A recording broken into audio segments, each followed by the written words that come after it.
કોઈનો જીવ બચાવવાનું એ સૌથી મોટો પુણ્યનું કામ હોય છે. અને એવો અવસર કોઈ પણ માણસને કોટેશ્વર મહાદેવ, આશાપુરા માતાની આશીર્વાદથી જ મળતો હોય છે.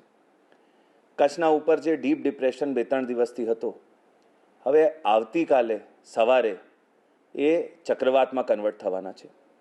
ત્યારે ખૂબ જોરથી પવન ફૂંકાશે. પર આપણે નક્કી કર્યું છે કે જીવ ગુમાવવાનું તો દૂર, આમાં કોઈ પણ માણસને એક ઈજા પણ ના થવી જોઈએ.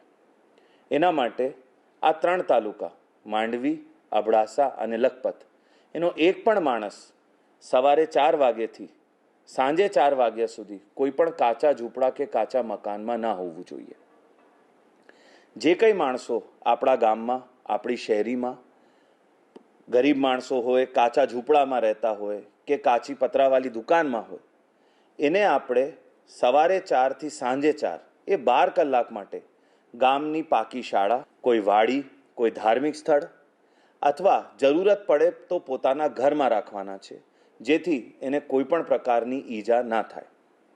સમય બહુ ટૂંકો છે, એટલે તંત્ર એકલો એ કામ ન કરી શકે, પણ મને વિશ્વાસ છે કે કચ્છના મારા ભા બહેનો એમાં મારા સહકાર આપશે અને એના ગામમાં, એની શહેરીમાં જે ગરીબ માણસો કાચા ઝૂંપડા કે કાચા મકાનોમાં રહે છે, એના માટે સંકટ મોચનનો અવતાર ધારણ કરી એને સલામત સ્થળે ખસેડશે.